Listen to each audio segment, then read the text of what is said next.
Hey everyone, glad to see you.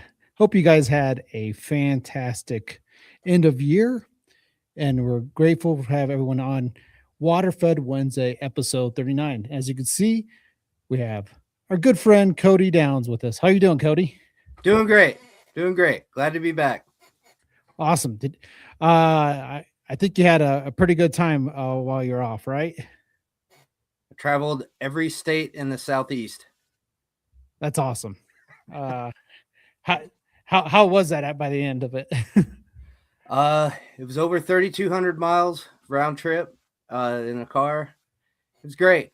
Great. Saw things I knew existed, didn't see it before in person. It's a good experience. I feel Awesome. rejuvenated and ready to knock this year out. So Right much on. needed. Right on. I think a lot of people are saying the same thing. We're seeing a lot of people who have are coming into the new year refreshed and ready to go. So that's what we're doing as well. We had our annual planning, so can't wait to get that going throughout our organization. But yeah, welcome to Waterfed Wednesday, episode 39. Cody and I will be discussing how to maintain your systems. We often get asked questions throughout the year. So we thought it'd be a good opportunity to take a moment to go over those.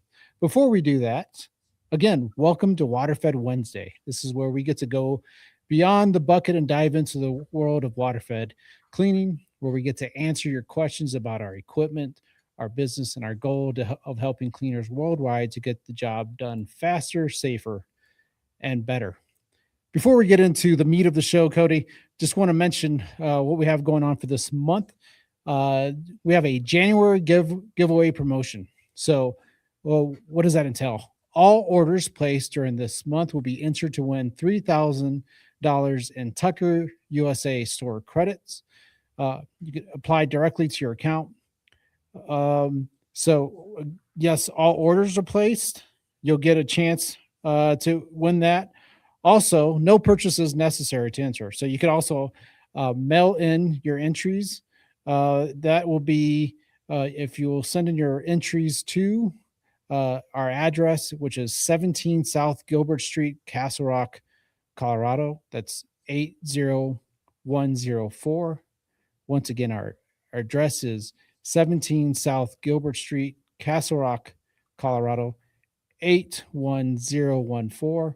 Get those mail and entries by February the 6th. Make sure your name and your contact information is included. So, and then we'll announce the lucky winner on February the 9th.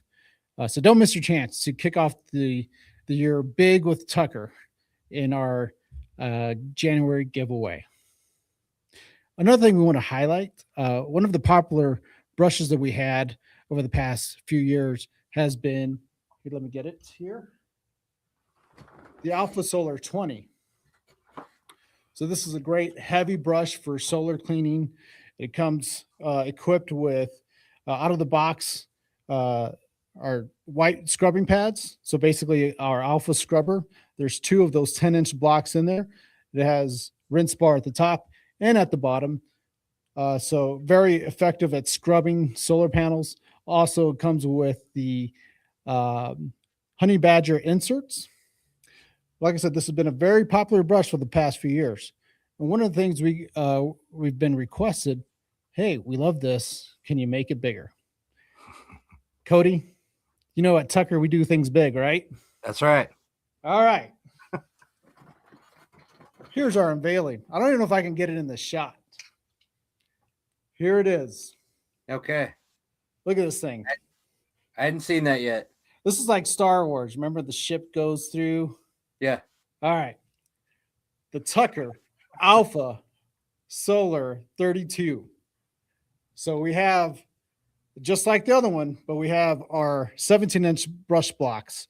So that's our Alpha scrubber brush blocks, and then you can interchange those with the XL Honey Badger. So that's what comes in the box. You get obviously the 32-inch brush. This is all aluminum made. Rinse bars again on the top and the bottom. You get 10 pads of the scrubber pads. Uh, the two XL honey badgers, very popular with solar. And then, of course, it comes with our high flow hose kit and something that a lot of people have been asking about. Hey, I want to run this hose internally. So what we've done is just added this small piece. So you have your high flow hose, and then you have the ability. It's lots of juggle here, Cody. And Starship's not included. Yeah, no starship included. The ability to plug it in. So can't. I don't know if you can see that anymore. Like I said, Yeah. but so way to start off the year with a bang. We got new products. We got new products from Tucker, Tucker Solar 32, available now. Oh, I feel like a whole mouthful there, Cody. Yeah. Are you Yeah. ready for it? I feel like I just left an infomercial, and now we have this. Go right on. Yes, absolutely. All right. Well, let's get into it. I think we did have a topic for the show. So if you're just joining us again, this is Waterfed Wednesday, episode 39. Myself, my name is Alex Brunner. If you're new to the show, we have Cody Downs with us as well. If, like I said, if you're new to this, we have plenty of episodes for you to check out. Head on over to our YouTube channel. It's at Tucker underscore USA. Best place to get all of our past episodes. All right, Cody. Could you tell us a little bit about yourself for those who are new in your role here? I'm Cody Downs. I've been around. That's pretty much it. No. I've been in the industry for since the washing industry since 2013, the end of the last season of 2013. I was in a large company that sold mostly just pressure washing equipment, supplies, accessories, and chemicals. I was the operations manager, which basically meant I ran the show. I was second to the top. So for a long time, I helped make a lot of decisions. I helped inspire a lot of direction um, in the way of learning how to get to the next level. And I want to say I helped us get there, and it was e-commerce based, and then also we had a brick and mortar store as well, um, running from the inventory side of it to helping develop and name chemicals. You name it. I mean, up to training technical support, and learning from the best in the industry on technical support, so I could be a better trainer when needed. But mostly, I did uh, just running the parts and pieces, the moving parts of running a business every day. So I've been to possibly over 50 conventions in that time frame. Um, Lots of conversations helping solve situations, especially on the troubleshooting side. I've seen everything there is to know about pressure washing, and I've only been with Tucker for a year. Next week it'll be a year. Uh, but I think I've seen everything at Tucker in that year that could go wrong that I've seen so far. I want to say, but pretty confident compared to where I was this time last year. I didn't know that much about a lot of this stuff. I knew a little bit, but now I've aced it.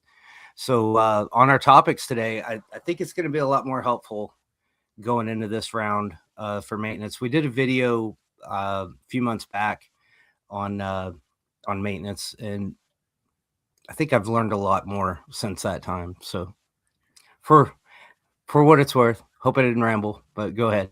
Right on. No, glad you brought your past history. So it definitely has helped out with us here at Tucker. So we're definitely happy to have you here. Yes, you're right. Your 1 year anniversary comes up next week, the 14th. Um, it's been a quick year, and I know we kind of thrown you into it, and you've been able to build up that knowledge. So I thought it'd be great to, after a year's worth of answering these calls that you've been dealing with, really touch base on these again. Uh, Apologize, we had some technical difficulties earlier, and I'm running everything off my MacBook now. So I'm now seeing in this little screen that we have a lot of comments. So we just want to acknowledge everybody that showed up. We got Peter Cruz, we got the boss man, Sean Gavin, uh, we got Chappelle Solar Cleaning, Matthew Garcia, Joshua, all you guys. Thanks for always joining in with us and supporting us. Um, Glad to have you guys listening in and watching. Uh, then we have I think this Chase Palmer got some questions going on. So we'll highlight some of these questions as we go along here. So Cody, let's first talk about filter maintenance. And I kind of have this broken up in segments of some of the systems that are similar. I don't know if you noticed this in our little um, uh, not script, but what we kind of wrote out here that we wanted topics to cover. So we have Arrival, our fill and go, and our max output. They have kind of similar filtrations. So let's talk about, um, you know, the filters and replacement cycles. So I know that's probably the most common question you get. Hey, when do I replace my pre filters, my post filters? What do you say? Well, the main thing is on the. This is where the sediment one, from what I'm learning, is the sediment and the carbon are basically, like you've got your combo filters, obviously, with the Rival and the fill and go. Now the max output has them separate. You've got a separate sediment from your carbon. So Yeah, this well, I think fill and go does that too, right? The fill and correct. go has two separate. All right. So basically for the Rival, you'd have the carbon up top and then the sediment. From what I'm understanding is with the carbon, you should get about 5,000 gallons Right. with the carbon. Um, what I'm learning, because I'm also doing the technical support for Tucker. I'm a sales rep for the B2B side. I sell to all of the stores that sell pressure washing, but I'm also technical support for Tucker. So I've learned a lot in these phone calls and video calls about this system. And the thing that I've learned just in testing is that with the carbon, you may get 5,000 gallons, but let's say you're not getting 5,000. Maybe you're pulling from well water or something to where it's contaminating it. And there, I've been asked this recently, this week. Can I replace a carbon and remove a membrane out of a system and put a carbon in its place and get the same results? Unfortunately, no. It's not going to affect your TDS. Now, what I've noticed is over time, let's say it's really just full of junk, it may increase your TDS before it goes to your RO membrane as it ages with stuff in it.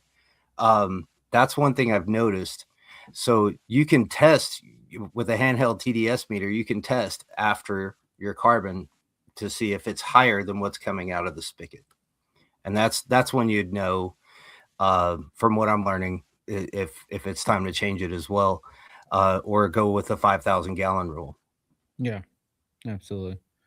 Now, what about we talked about the Rival and that combo filter. So let's go into those systems that have they're similar 10-inch, right? But they have the Yeah. dedicated sediment and carbon. Are you finding that the sediment lasts as long as the carbon, or what are you seeing? It depends. It's a cloth like material it just picks up the soils. It picks up your sediment, because that's what it's called, right? Sediment filter. But it can pick up just trash in there. I had one customer early last year when I started doing the tech support. He said he had aquatic life in his sediment filter. Stuff was swimming around like sea monkeys. So it was like you never obviously change it if you have fish swimming around in your sediment. But um, I think it's really, if it starts to turn color, that's one thing. That's something to keep an eye on. I've noticed in my video calls that, let's say someone says, I have slow flow. I don't know what's going on with my flow. The first thing I do is I look at the sediment in the video call, and I'm looking for color.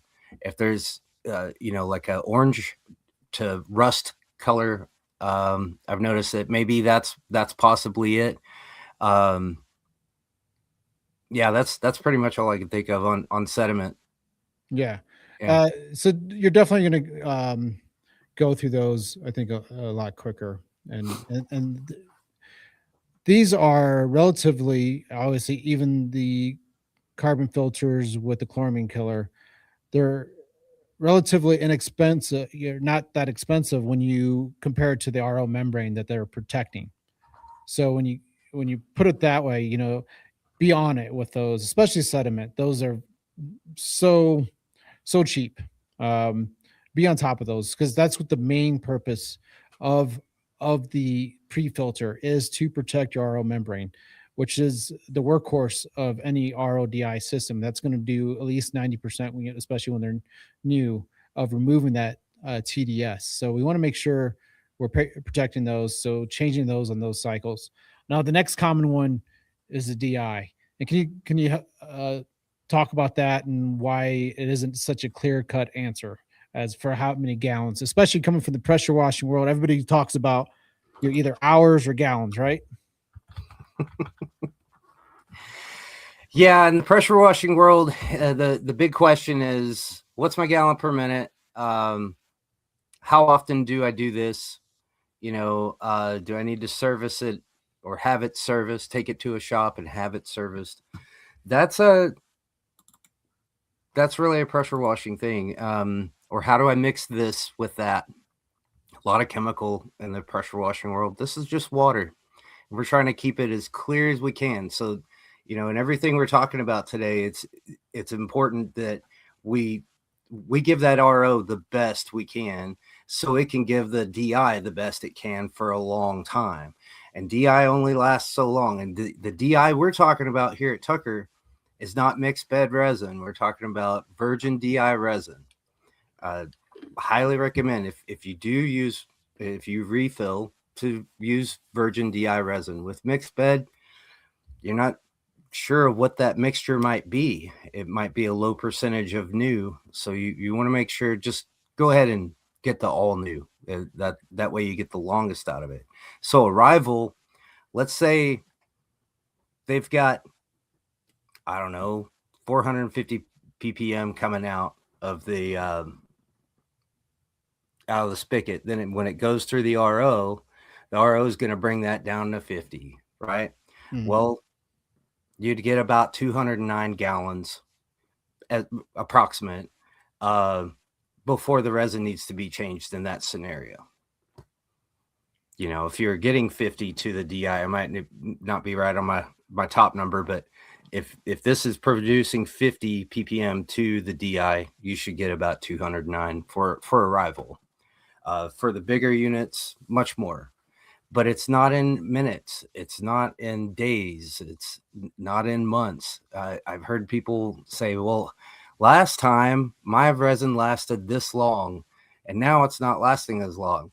Well, last time, were you brand new in the business and didn't have as many jobs as you're doing now? Because you could just be blowing through it, because when you started, maybe you only had a couple jobs a month, and now you're doing a couple jobs a day. So you blow through your resin a lot faster. Yeah, yeah. So that's why we talk about we can estimate gallons and but really this is why having your TDS meter available with you is important. For window cleaning, the industry standard is the 10 parts per million, because that's when you can start seeing um, spotting. Now, I personally, out in the field, I've gone up as high as 17. I've heard of others going up higher, but 10, you're replacing it at the right time. You're not going to. be risking it, especially if you have an exterior only job, can't see you go from the inside. I think it's doing the trick. Well, if at 10 parts per million, um, you, you swap it out there, you're getting the best possible water on the glass. And then to your point, like, yeah, do we have people that are using it more than they were last year? That's always typically the case. Oh, you went from 5 hours a week to 30 hours a week. Of course, you will be going through your resin quicker. Another thing Yeah. is, dependent on the systems, whether it's, you got the rival, the fill and go, your max output. If you add um, a booster pump to a rival, you're going to be pushing more water through your system, meaning more water, more gallons per minute going through your DI. So that will exhaust your DI quicker. So having your your TDS meter, if you're questioning it, um, just go ahead and give it a test, and then you'll know. And then I wouldn't always test it, to be honest. When I was out in the field, I came down to, if I see spotting in the windows, it came down to two things. Either my technique was not great, so I'll go make sure I do it right the second time. If I still see spotting, then it's got to be um, DI is going out. So that's where I'll replace it.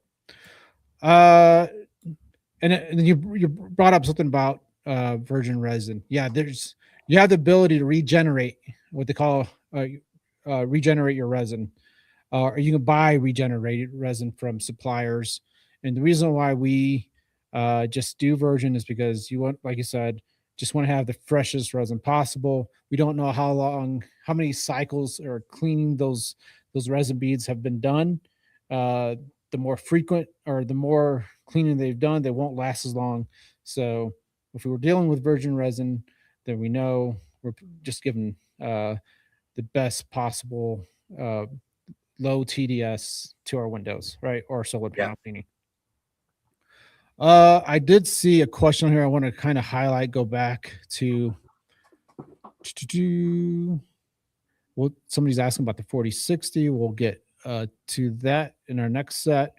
Palmer's window washing question I have: if you are cleaning a window with water fed and you guys don't rinse enough and those deposits on the glass get wet and dry again, can this leave water spots? That's a good question. Um, it's not going to be as, I don't think it'll be as severe as, so I've had homeowners replace their windows, and in between the cleanings that I've gone done, they've done their hose water, not knowing that that's really heavy minerals in the water. So that's definitely and it was starting to etch already, and I was able to use just steel wool. It wasn't set in enough. So in my opinion, it wouldn't, that's not going to be enough to etch. Now if you were there every day doing that, maybe that's a different story. But just those infrequent cleanings with, because that, even with some of that spotting, um, that isn't as severe as just pure unfiltered water, in my opinion. Thoughts on that, Cody? Results vary. Um, What I recommend is making sure you do it right. from my world, from the pressure washing world, there's guys, and this is why I'm going to say this, is I'm always thinking, who cleaned that before you got there, just in case. Because if they did, somebody, let's say they soft washed the building and then contracted a window cleaner because they didn't know how to do windows, so they contracted a window cleaner. You come out there and there is a residue already on it, and you don't know what it is. If it's soft washing, that residue is probably dried sodium, dried salt. Um, that's a whole different world to get that off. But you can use a little bit of soap and good clean water, and then try again. Try to clean the window. But so far, if you've got pure water and it's still streaking, then look back and see if there's like calcium deposits on the window, and then that's more of a restoration job than Yeah. just window cleaning. Yeah, for sure. Just going to that question, if it's you're using pure water or a pure water system, it just didn't do good enough, and it didn't have those before. The high likelihood of it leaving enough to etch, especially by the next time you go clean. I I don't I don't feel that would be the case, but absolutely true. If somebody else didn't come by and didn't do a good enough job, or they just clean clean the surface and never really address any previous issues, there that could show up. All right. So we talked about the rival and the fill and go and max output pre filters and the DI. Let's common one now is the RO. Um, Sometimes people think I've had people say, "Oh, it's time to replace my RO." I'm like, "Oh, when you buy your system? Oh, it's just last year, but I think I have to replace all of them." That's most likely not the case. So there is some ways of figuring that out. And Cody, if you're troubleshooting with someone, how do you figure out if their RO, if it's time for their RO to be replaced? Uh, First of all, I don't give up and I try to solve it. I'm not going to take, I just need another RO and then be like, okay, we'll sell you one. Yeah. I found a lot, and it is similar to the pressure washing world when it comes to airlock. If you have a leaky hose going to your system, you're introducing air. You're introducing air into every chamber of that system. And what'll happen is if air gets stuck in here, it's not going to work the way it's supposed to. It's not going to drain the way it's supposed to. It's not going to operate right. So what I like to do when I run into I just can't figure it out, I have a customer take this ring off, pull straight up, pull the lid up, and then we pull the RO membrane about this much out. And when they're airlocked, there's usually a suction noise right there once I pull it straight up. If I hear that suction, I don't always hear that suction. In the cases that I don't hear the suction, there wasn't an airlock. But in the ones where you can really just you can see these guys struggling and they're like putting all everything they got into pulling these ROs and they can't get it up. That's airlocked, and it's airlocked between the RO membrane, the line, and then into the DI. So what I've done is, after we do that, we go ahead and put the lid back on, run it just RO only, and then I'll run the wastewater at the same time. Then we'll turn off the RO and then just run wastewater, let it run its course, about 5 gallons or so, and then test it. 9 times out of 10, I solved two problems. I solved that it wasn't working on the TDS. It wasn't reducing at least 80%. And it had more flow than it did when we first started. So then in that case, the next thing I do is I take the DI and just check it. I have the customer get the canister out and we kind of roll it around and then kind of repack it, put it back in. And then I'm usually at the lowest number or under 7. In those cases, I have a high success rate when it comes to those. But if it's just the resin's just bad or the RO's just bad, that's very rare. It's more of just a maintenance thing. Just kicking stuff around, make sure it works, and I can usually get them going. So that there may be situations where you thought, oh, I need a new RO already, and it probably just needed to be the airlock needed to be looked at, and that's on the rivals. The other systems that have the larger carbon before them, that's a different type of troubleshooting. Right on. Um, and another thing, I got caught up with the comments. So if you said this part, let me know. um, we earlier alluded to when a membrane is new, especially if they have adequate pressure, they're operating. I say 90%, but there's times where they're operating higher than that brand new after you've kind of broken. You have your break-in period, 95% or so. So meaning, if you have X amount coming in, you'll see the RO removing at least 95% of that. That's great. We'll check it out. if you're anything less than 80%, that's when we're saying, okay, that's when you're taking a look at. Um, it's time to replace your RO membrane Yeah, because all that under means 80. all that means is that and you can go lower if you want, but that just means you're going through your DI a lot faster. So you're temporarily pushing off that replacing your RO membrane. Yes, it's more costly filter, but then you're replacing your DI resin more quickly, which can get very expensive. So that's why keeping taking care of your RO membrane is key. And people ask how long will your RO membrane will last. Here in our area, our TDS, like my house is at 50. Here in Castle Rock, it fluctuates and go in the 200s, but mostly Colorado has great water. So we were seeing it's not uncommon for 5 years. In fact, we had a gentleman last year come in just to make sure everything's tuned up. We checked out his ROs. I mean, you've had this system for I think it was 14 years, and we're like, let's just out your RO, and it was still operating over 90%. So, care, great water. Now, if you're in Cody's neck of the woods in Texas, Arizona, California, Wisconsin, Indiana. There's a lot of these places that have TDS, commonly in the 400s, 500s. I've seen as high as 700 parts per million.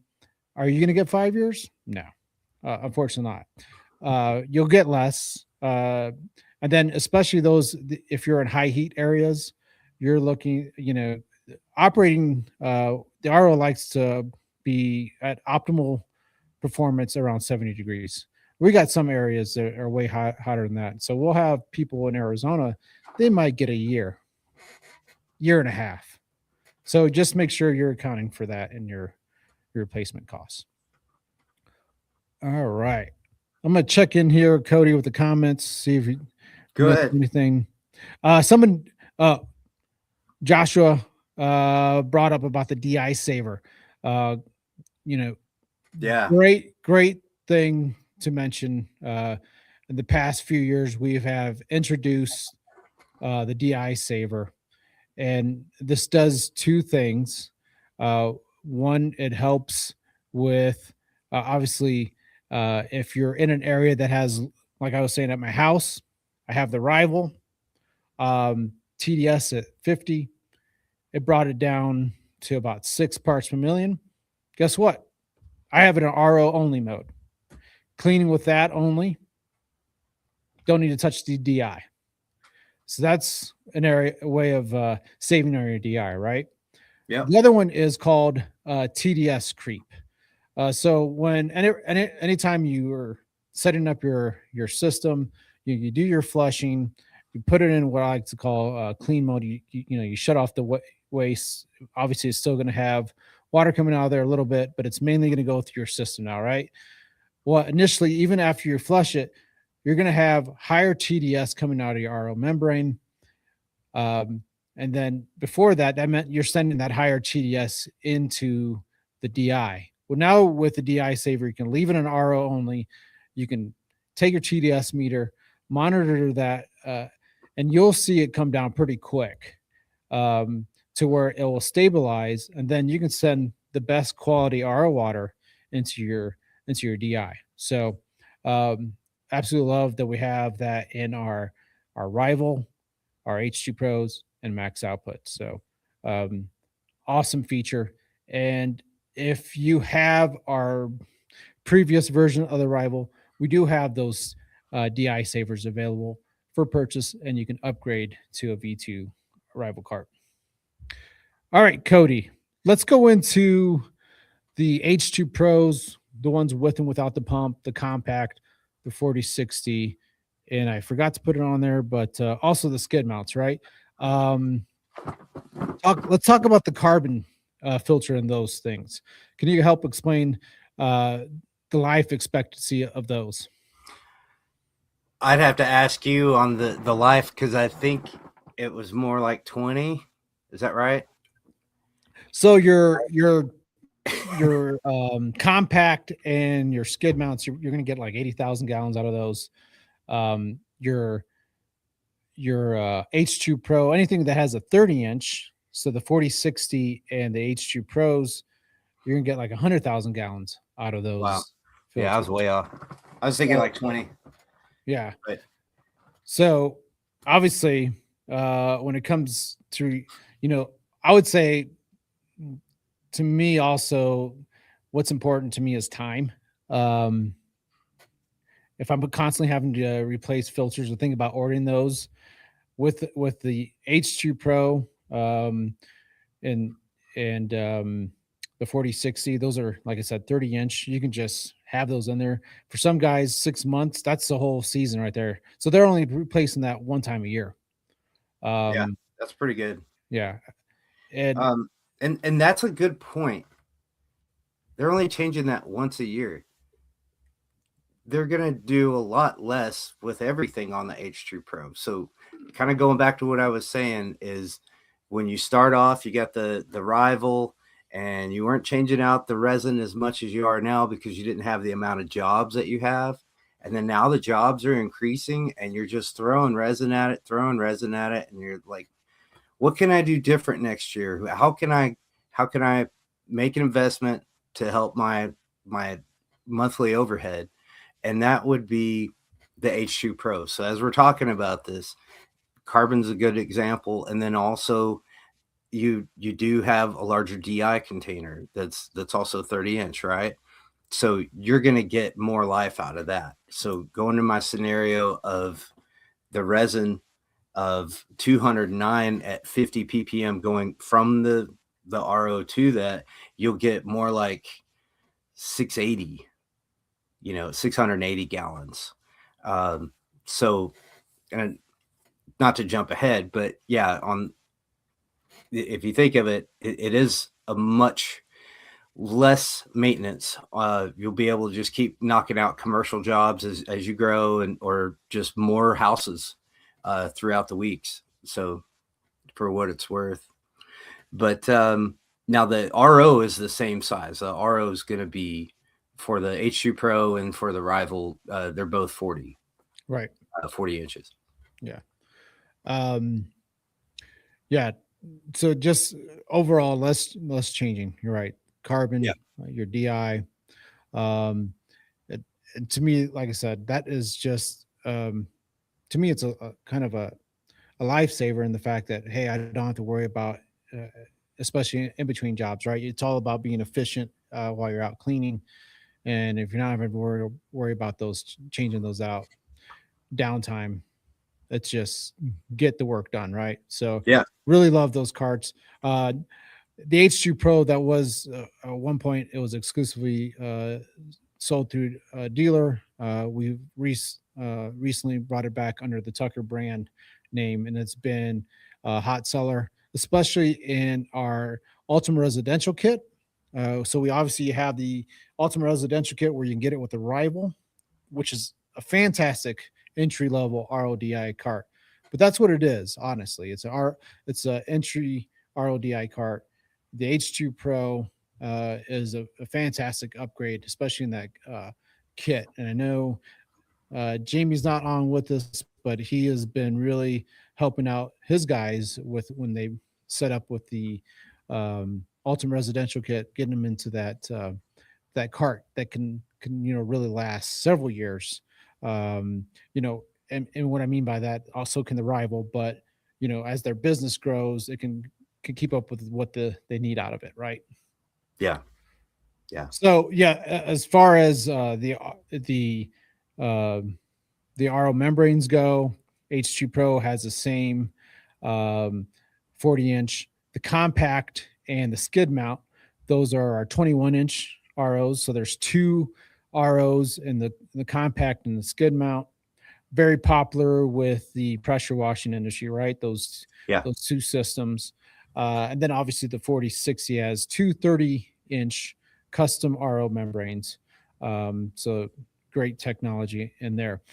What is a very important thing to keep in mind when you are first starting up a system with these 30 and 21-inch carbon filters, and then when it comes time to replace them? So what's different with these is you have to, when you get a new carbon, you got to flush it, and you got to flush it till you see clear water, and that takes close, I'd say over 10 minutes, just to be safe. If it has like a white color in it, you know, just just keep going, just keep going until it's clear, um, and then you can go ahead and connect it and go from there.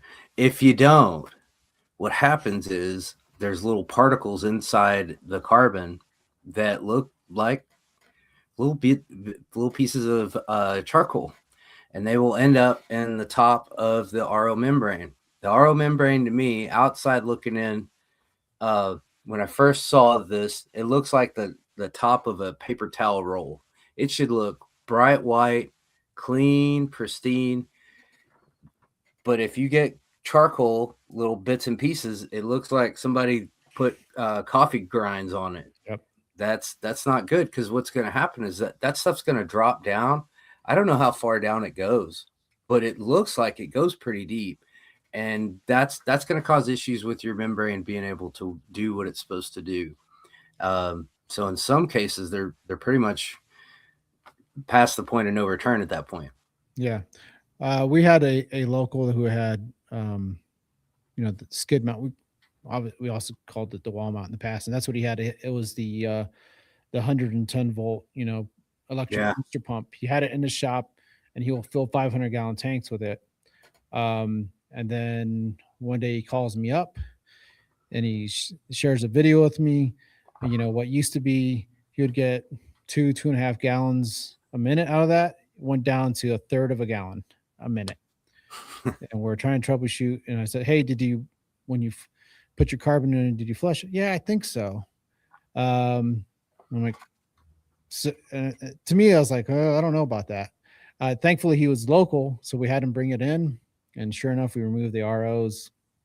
Had the black soot all around it, Yep. the the sprinkles of the carbon in there, and sure enough, that's what happened, and it just impeded that flow, where he wasn't getting any flow out of the RO membranes. And when I said a third of a gallon, it took probably about 5 minutes to get that, not in a minute. It was just trickling out. So obviously something was wrong. As soon as we replaced the ROs, bam, he was back in business. So very important. Please flush your carbon filters on those systems when new, and also when you go to replace them down the road. Yeah. All right. Uh, Looking at the time here, Cody, we're fast approaching an hour, so I want to make sure we get to the other part. How do you protect during winter? Um, we have our RO preserve. How do we go about using that?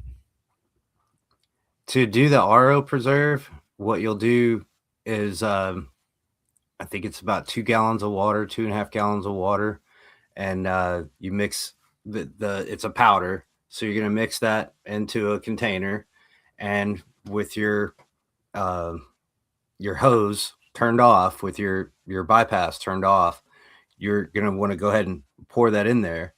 Um, it shouldn't be so much to where it's actually going to leak out the system. Okay. And so the preserve, just sometimes I think people get a little confused about what that effectively does. So this is protecting your RO membrane from bacteria buildup. So it's not protecting against freezing. It's that buildup, because what happen is the bacteria buildup can do the same thing as what that carbon does, and just ruin your RO. So want to make that clear. Now another question. Oh, I'm hearing feedback about our microphones. Oh, it's all good now, and I'm starting to hear something on my end. So How if we're about getting, now? Am I I sounding think we're good? good. I think we're good. How about everyone let us know if we're sounding good? Um, Going back to that, so yes, it protects against bacteria buildup, does not protect against freezing. So you'll want to ensure when you do use this, you're able to put um, your system to make sure it's going to be protected against freezing. Yeah. Because uh, that's what the most common thing. Well, most common thing we'll see either, and we'll see this a lot at the start of the year. Actually, people put it in their garage thinking it's going to be warm enough. They might use the RO preserve, they might not.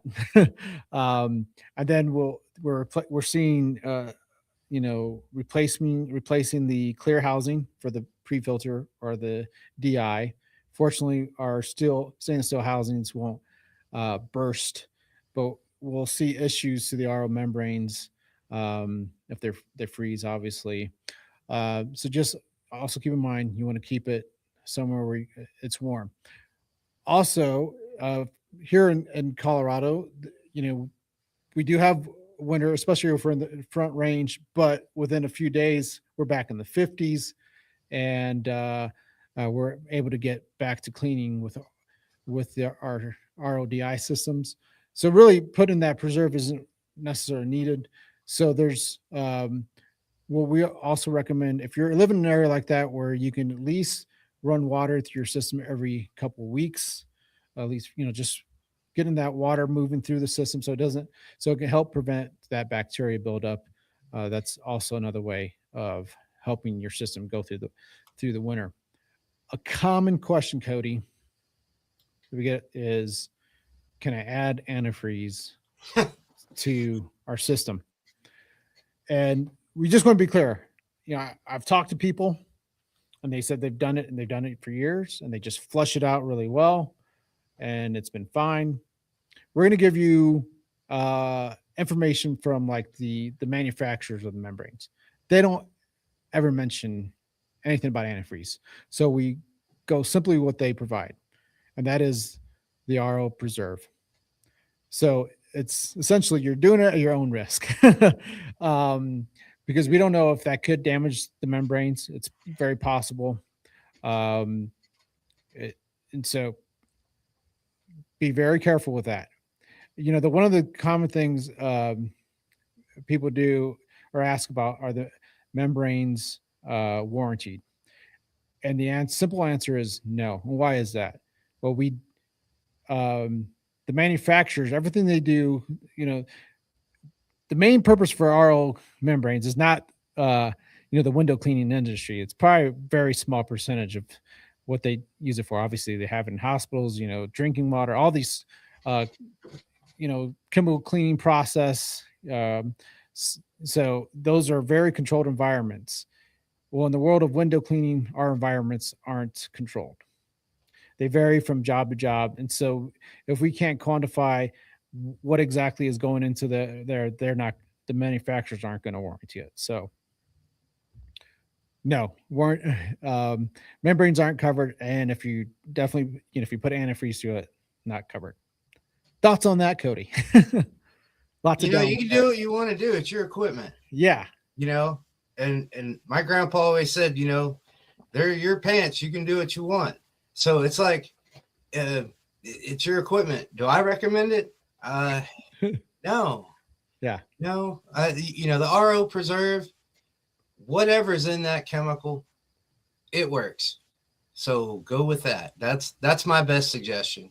And the thing about the main ingredient in antifreeze, I cannot think of it. Glycol ether, Mhm. uh, the main ingredient.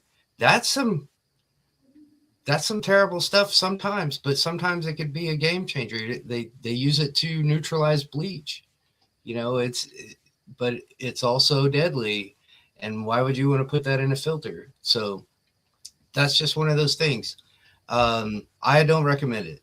That's my suggestion. And I'm gonna get hit with so many calls on. All right, I just pulled the system out. It had icicles on it. It was under my garage outside. And bears were kicking it around, but it's full of icicles and it won't work. Well, um, it probably won't. Um, if you've got cracks on the side of uh, your carbon, if that's cracked, or on the DI that's cracked, more than likely it froze, and that's what's going on in here too. So those are key factors to look at. If you can bring it indoors to where it's warm and it won't freeze, cool. For some of us, this has been a crazy winter across the United States. And that's how I was able to pull off so many 12 states in 6 days. And none of those had even a drop of rain, and it was warm. And I went all through the Southeast. So some of us didn't even see a freeze, but in the Northeastern, they did, especially like Jamie Hallman up there in the Michigan area. So areas like that, yeah, you want to make sure that the system doesn't freeze. Be aware, if your system's mounted on your vehicle, try to get it to a warm place. If not, you can take your filters out, bring them inside, and try to keep them warm. And we do have videos on this and previous podcasts to go in more detail. But that's the other option, is at least get the filters inside. Yeah. We got Josh here, space heater. When we had our when I worked for Super Clean, a local company here, they had fill and goes. They insulated their vans. Uh, Also, they had a space heater in there that I would plug in when it would dip below freezing. Kept it warm enough, and so I was able to get back out there and keep cleaning. So yeah, definitely uh, the old saying. If they're cold, you're cold, or if you're Yeah, cold, they're cold. that's right. It goes well with our RODI cards and systems. Yeah. Um, and then just to kind of finish this up, other tips. What about um, making sure our systems stay nice? What about securing carts? What are your thoughts on that? Baby it. Baby it as much as you can. I find, let's say you're going to mount it. Okay, mount it, but make sure wherever you mount it, is it going to work properly? Have you heard of DI channeling? Um, Things like that. Just are you going to be able to maintenance it? Is a ladder going to drop on it? So when I think of securing carts, it's is this the right thing for my investment? Is this where I want it all the time? Is something going to happen to it when I'm driving down the road? Um, just stuff like that. Think of the unexpected. If Yeah. it's going to happen, it's going to happen. But my thing about securing carts is, if you're going to secure it, also make a way to where you can do a quick release. There's ways to bolt stuff down, but don't use an actual bolt. Use those carriage bolts, Yep. or the type that have the little hole in it and Yeah. have like a little hook or a cotter pin, and that way it's just a quick release and you can go, and need to maintenance it. That's my opinion on that. Is secure it, but make sure you can undo it. Don't weld it on there. I mean, you can, it's your equipment, but for maintenance, I make sure you can get to everything. Um, the other thing I wanted to cover is, let's say you don't secure it, you just throw it in there, maybe have a bungee cord over it, but it's bouncing around. I barely had this in the back of my truck from going from here to my parents' house to shoot a picture for our calendar. It was in the back of the truck for maybe 8 minutes up and 8 minutes back, and it's all scratched up here on the DI saver. I had 2 bungee cords on it, and still it just bounced around, and it's just scratched. Luckily, it works. It's just cosmetic, but it made me think, man, that was just barely back there. Glad I didn't make any hard turns, but I'm in a 3/4 ton truck, so they're hard to maneuver, and it made me think, you really got to secure these things down, because they'll just fly all over the place. The other thing is, when you take these out of a truck, let's say it's mobile like this, but you're taking it from point A to point B, and you're going to pull it out. When you pull it out, make sure that it's not falling and hitting the ground. If it's falling and hitting the ground, that can damage the frame, that can make the tires split. Um, for the units that have motors, it may cause damage to the motor and pump because it may not be level. If you're continuously pulling it out and just letting it fall, um, it'll split. Same thing with pressure washers. They'll bow in, and that's where I learned that, and then I've seen it with our systems too. And I've asked, do you let it just fall when you pull out a tailgate? Well, why not? That's usually the answer. So, yeah, that's all I have on that. But just secure this stuff. Make sure that they don't bounce when you bring them down. Bring them down slow. Your Yeah, equipment will last longer. yeah. I've been here for 5 years, so common things I see that what you mentioned moving around the truck. Yeah, make sure it's secure because you'll see it where inevitably you'll slam on the brakes, hit your gas, whatever, and it'll slam against the tailgate, right? Um, Yep. Now that you have the DI saver, it's a thing that you might smack. Before, even just with the fittings, people were breaking those because they were just put it in the back and going about, oh, I'm busy, and I need to get to that next job across town pretty fast. They're flying around. Next thing you know, they're snapping fittings. So just make sure you're securing the systems. Another thing is, um, on say the rival, you can operate that standing up or laying it down. We always recommend laying it down because you just never know. Somebody might walk into it, bump into it, or you get a little crazy with yanking the hose. Maybe it's caught on landscaping. Next thing you know, you're just yanking the whole thing and pulling your system down, and could damage your pre-filter housing. Like you said, the frame. So just we want to make sure we're taking care of our system. So if at all possible, lay it down. Cody, I had on here um, boost pumps, but I think it got erased. So We that's can talk about it. let's highlight it real quick. We are at the top of the hour, but I do want to just uh, let's go into those best ways of maintaining those. And you're a pump guy, so I'll let you take over. With 12-volt pumps, the only way to charge them is with a deep cycle battery charger using a deep cycle. Don't charge it any other way. You'll have less problems. There's that. And then, so far as 110 booster pumps, a good 10 gauge extension cord, less likely to have problems. You can go a little bit smaller, like a 12, 14, but 10 gauge, you won't run into any issues. The longer your extension cord is, you got to factor in amps, and these systems, they need 15 amps to kick on, and some of those cords are so long and so thin that they're not getting that 15 amps, so it'll trip the breaker on the GFCI quicker than it needs to. uh, the other thing on pumps would be, you know make sure when you turn that pump on that the water's running, no matter that there's water supplied to it. As long as that there's water on the other side. Now, diaphragm pumps, you can run them dry for a little bit, but it's not recommended. Just make sure water's connected on both. But in short, that's my top basics on pumps. Okay, awesome. Um, Trying to think about the booster pump.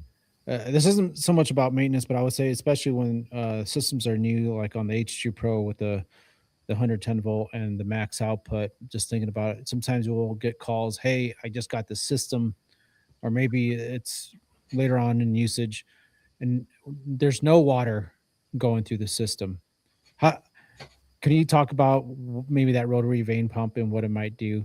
And I'm still learning what could be some causes of these. I'm actually doing a case study for us on some of these pumps, but what I've seen is, and then also when I visited this last time to Castle Rock, if someone has, for example, we've turned the ball valve off to the pole here.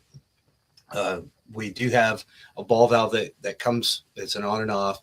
And ideally, we want them at the pole so we can turn off the setup, right? The thing is, if you turn that off, but you got your pump going, that water is going to overheat the pump because it's just recycling in there. It's not bypassing out of a bypass hose like in the pressure washing world. We just bypass it to the tank. Not an option on this type of system. So it will just rotate inside there. And what's happening is the pump's overheating. I'm just using that ball valve as an example.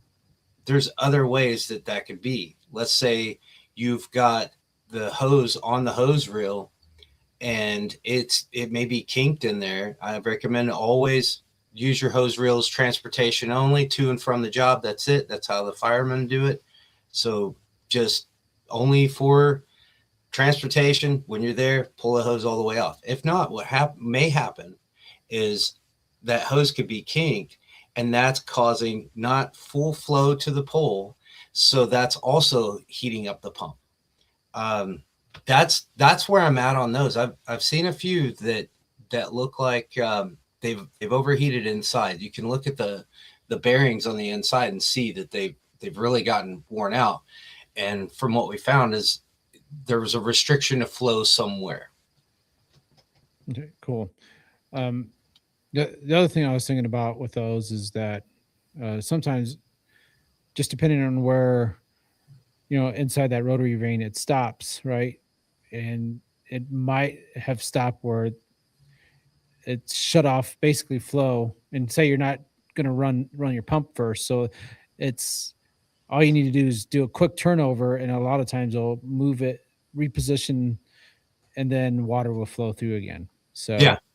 So uh, that's just something to think about. If you're like, hey, it's brand new, save you can save a call from. I mean, I'm sure Cody would love to talk with you, but just go to the switch, turn it on and off, and what you'll often find is that it just needs to be repositioned internally, and then you're free flowing.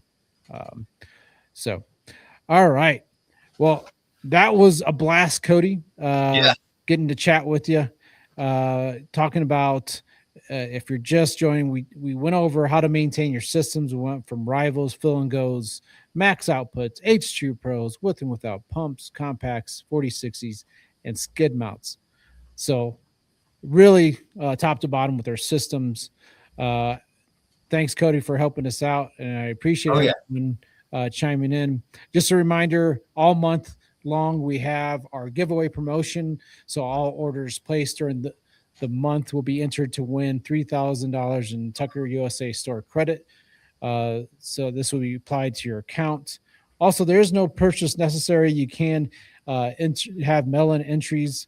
Just submit a mail-in entry, send your name, your contact information to 17 South Gilbert Street, Castle Rock, Colorado, 80104, postmarked by the 6th. And on the 9th, we'll announce our winner. So may the odds ever be in your favor. So thank you all. We look forward to having you guys again on the next episode 40, Waterfed Wednesday. Cheers, everyone.